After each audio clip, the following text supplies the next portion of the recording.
उसके बाद मैं आपको एक्सप्लेन करूँगा अभी।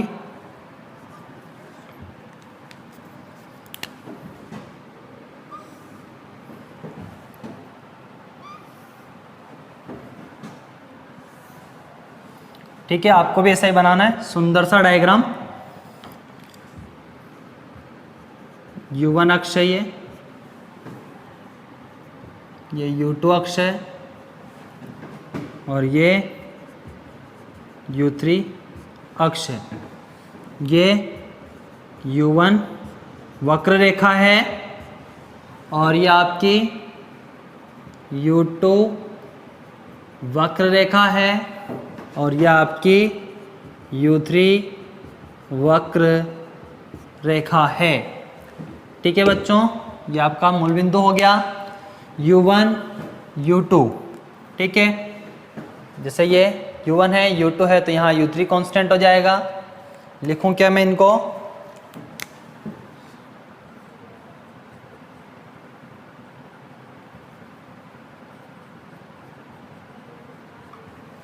ऐसे ही U2, ये U3 है, इस पर क्या U1 कांस्टेंट हो जाएगा और ये U1 U3 है, इस पे U2 क्या हो जाएगा? कांस्टेंट हो जाएगा। ठीक है, ये आपका मैं कोई बिंदु ले लेता हूँ P, इसके निर्देशांक क्या है? U1 U2 U3 है। ठीक है बच्चों, अब सुनो, ये कोण कितना दिख रहा है आप लोगों को? ये 90 डिग्री, ये वाला 90 और ये वाला 90।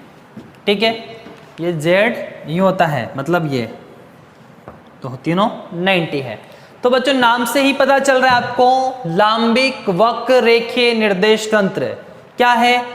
ऐसा निर्देश तंत्र जिसमें निर्देशांक अक्षें परस्पर 90 डिग्री के कोण पर होती है, अर्थात निर्देशांक अक्षें परस्पर लंबवत होती है, लांबिक वक्र रेखीय निर्देश तंत्र कहलाता है। क्या कहा मैंने?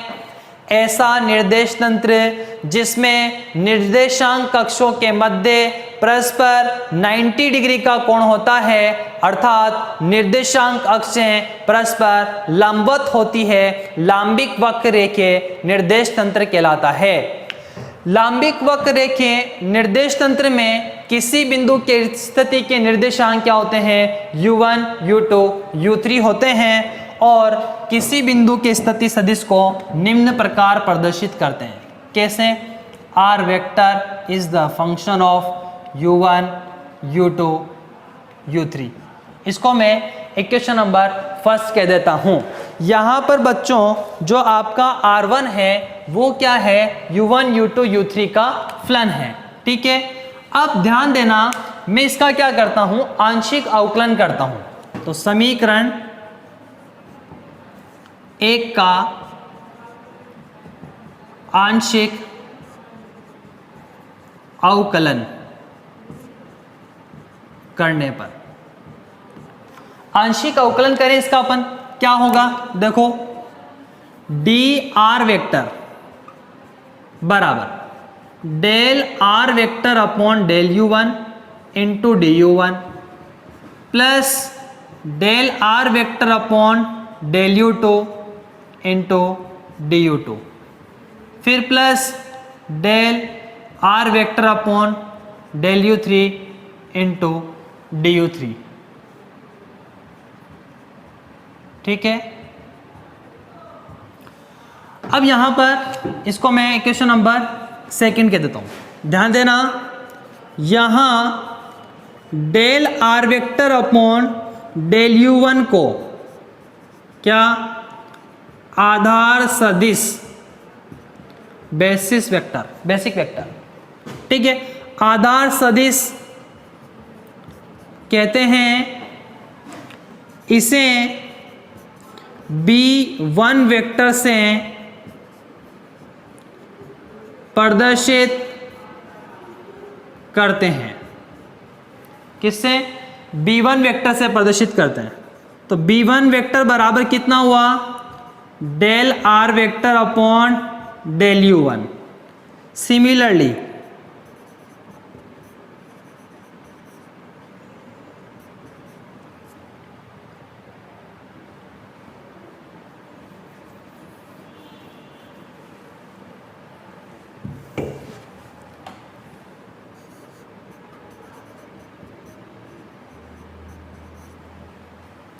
b2 वेक्टर बराबर del are vector upon del u2। इसी तरह से b3 वेक्टर बराबर del are vector upon del u3। ठीक है, इसको मैं समीकरण 3 कह देता हूं। ठीक है बच्चों,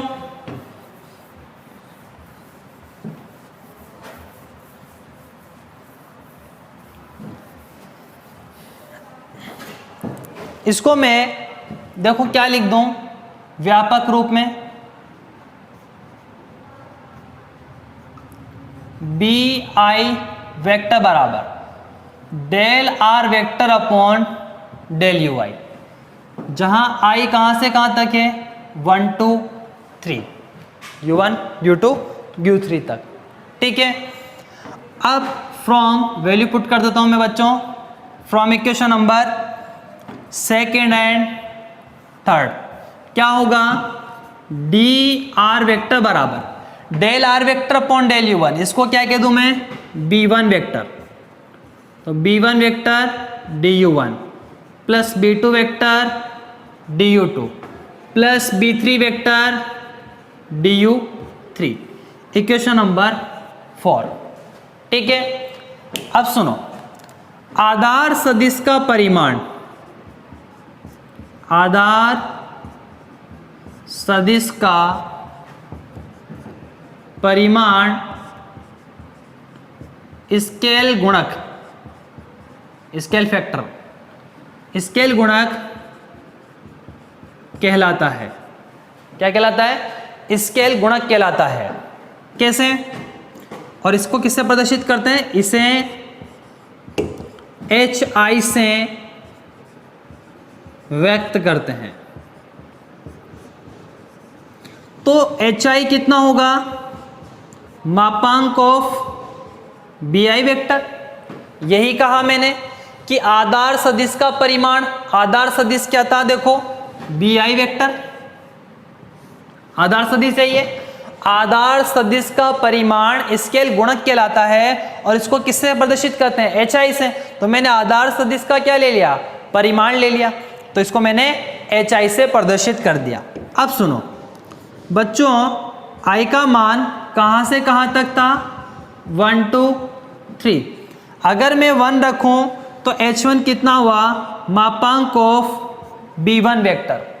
ठीक है, और मापांक ऑफ B1 वेक्टर कितना होता है, B1 का मान कितना था, del are vector upon del U1, del are vector upon del U1। ठीक है, 2 रखूं तो H2 बराबर मापांक ऑफ B2 वेक्टर, ये कितना होगा, del are vector upon del U2।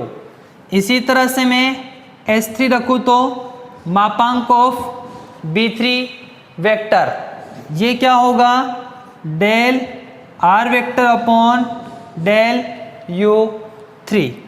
ठीक है, इनको मैं समीकरण 5 कह देता हूं। ठीक है बच्चों, आप लोगों को ये याद रखना है कि H1 कितना, मापांक ऑफ B1, ठीक है, और वो कितना होता है, del are vector upon del U1। H1 बराबर del are vector upon del U1, H2 बराबर मापांक of del are vector upon del U2 और H3 बराबर मापांक of del are vector upon del U3। आपको याद होने चाहिए, काम आएंगे आगे। ठीक है, आप इसको कंप्लीट कर लीजिए, ये लिखने का टाइम ही है, वीडियो कंपोज करके आप लिख सकते हो इनको। ठीक है, मैं आगे इसको कैलकुलेट करता हूं।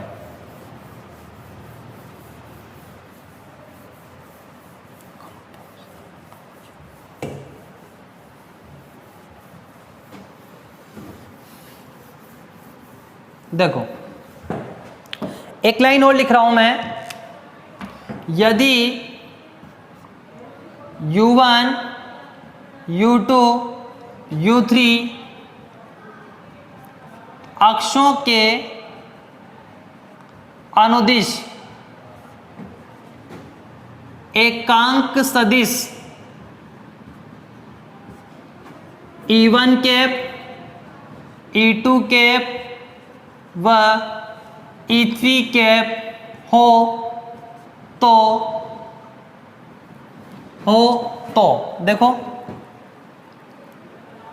E कैप बराबर, यदि U1 U2 U3 अक्षों के अनुदिश एकांक सदिश क्या हो, E1 cap E2 cap E3 cap हो, तो एकांक सदिश EI कैप क्या होगा, सदिश अपॉन सदिश का परिमाण।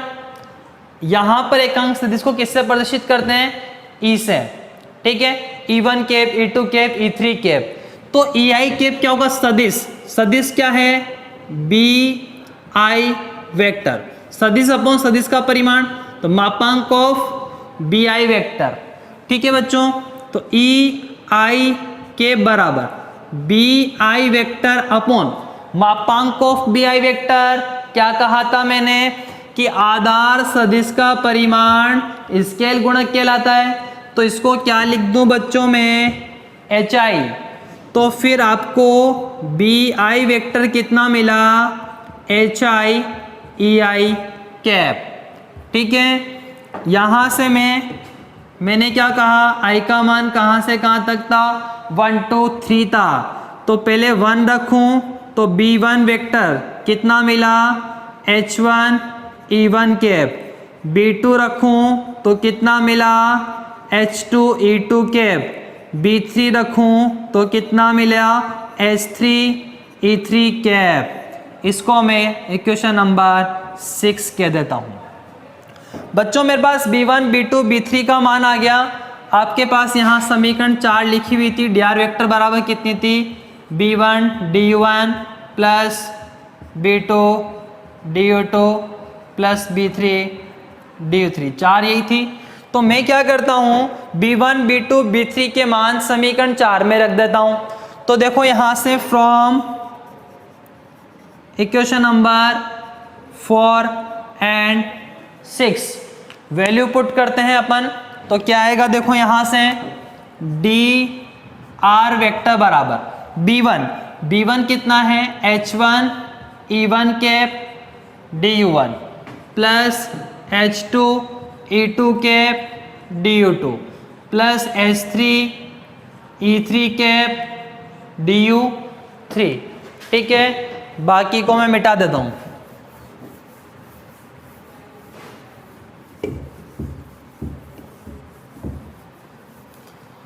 ठीक है बच्चों, आप लोगों को वीडियो स्टॉप करके लिखने हैं ये सब,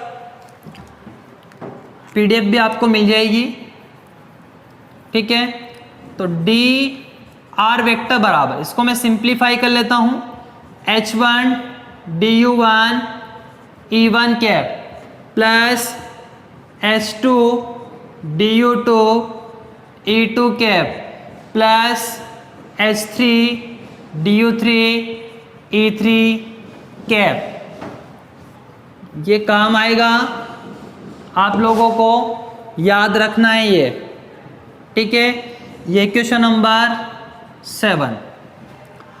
अब देखो dr वेक्टर आ गया, dr वेक्टर के परिमाण को रेखा अवयव कहते हैं।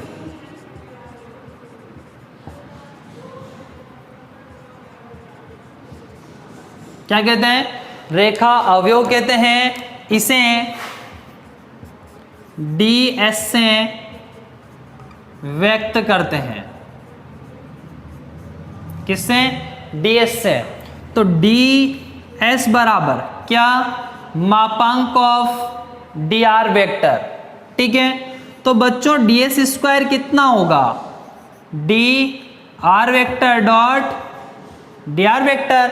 तो मेरे पास dr वेक्टर का मान है, तो मैं दोनों का क्या कर दूं, डॉट प्रोडक्ट कर दूं। तो ds स्क्वायर बराबर, देखो सेम डॉट प्रोडक्ट वैसे होगा जैसे आप i cap j cap k cap का करते थे। तो डी आर वेक्टर से आपको डॉट प्रोडक्ट करना है, तो इसी चीज से आप डॉट प्रोडक्ट करोगे। तो यहाँ पर देखो H1 DU1 E1 कैप, ये से इंट होगा E1 कैप से ही, तो E1 cap dot E1 cap कितना हो जाएगा 1, ऐसे ही E2 cap dot E2 cap 1, ऐसे ही E3 cap dot E3 cap 1, other क्या 0। तो क्या आएगा बच्चों यहाँ से H1 का स्क्वायर DU1 का स्क्वायर प्लस H2 का स्क्वायर DU2 का स्क्वायर प्लस H3 का स्क्वायर DU3 का स्क्वायर, ये क्या आ जाएगा अपने पास DS का स्क्वायर आ जाएगा। इसको मैं इक्वेशन नंबर 8 कह देता हूँ, 7 हो गई, 8 कह देता हूँ, ठीक है।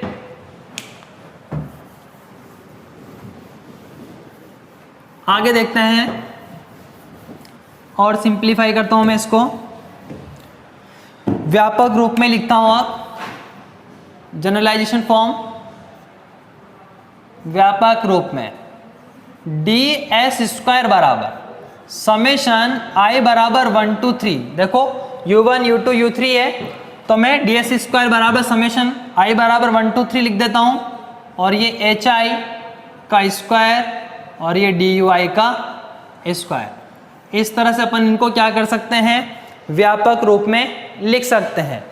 बच्चों मैं बात कर रहा हूं u1 वक्र पर, किस पर, u1 वक्र पर।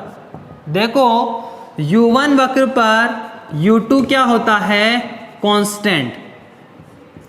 बच्चों अगर u2 कांस्टेंट है तो इसका अवकलन कितना होगा कांस्टेंट का, 0। इसी तरह से u3 क्या होता है, कांस्टेंट। u1 वक्र पर u3 क्या होगा, कांस्टेंट होगा। जैसे x अक्ष पर y और z क्या होते हैं, कांस्टेंट, तो यहां पर du3 कितना होगा, 0 होगा, ठीक है। तो यहां पर मैं वैल्यू पुट करूं तो पहले वक्र के लिए ds1 का स्क्वायर कह देता हूं, वो कितना बचेगा, h1 du1 का स्क्वायर, du2 du3 0 हो जाएंगे। तो यहां से मेरे पास ds1 कितना आया, h1 du1, ठीक है।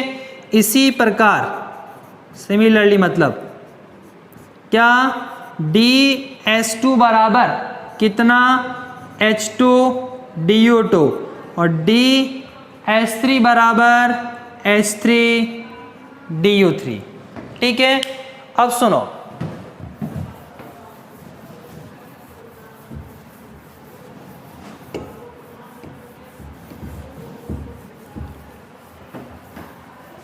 यहां देखना रेखा अवयव ds1 ds2 ds3 से बने समांतर षटफलक का जो आयतन है उसको किससे प्रदर्शित करते हैं बच्चों, डीटो से। किसको, डीटो से।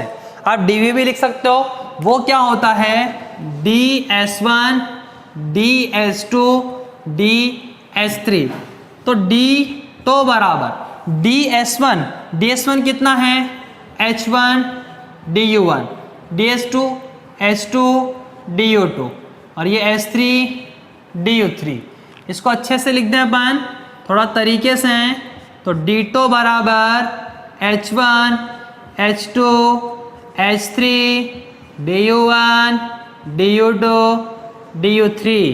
ये काफ़ी इम्पोर्टेंट रिलेशन है, आपको याद होना चाहिए।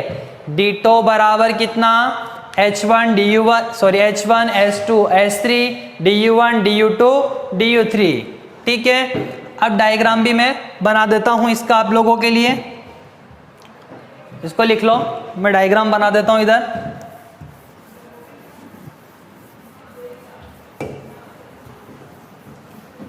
देखो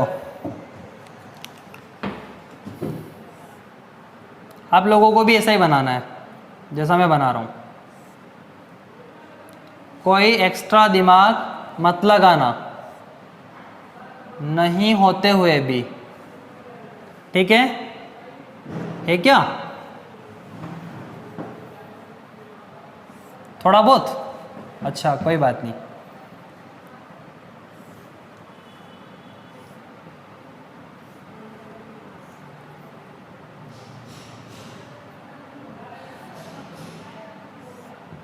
ठीक है, इस तरह से आपको भी बनाना है ये वक्र, जैसे मैंने बनाया अभी। ये u1, ये u2, ये u3 वक्र रेखा है, ये u2 वक्र रेखा है और ये u3 वक्र रेखा है, ये सेंटर है। ठीक है, ये देखो ये जो ds1 था ये कितना था, h1 du1, तो ये क्या कहलाती है, ये दूरी, ये h1 du1, ये h2 du2 और ये वाली h3 du3। ठीक है, इस तरह का वक्र बनाना है, या आप लोगों को याद रखना है। ओके स्टूडेंट्स, बाकी नेक्स्ट क्लास में पढ़ेंगे। ओके।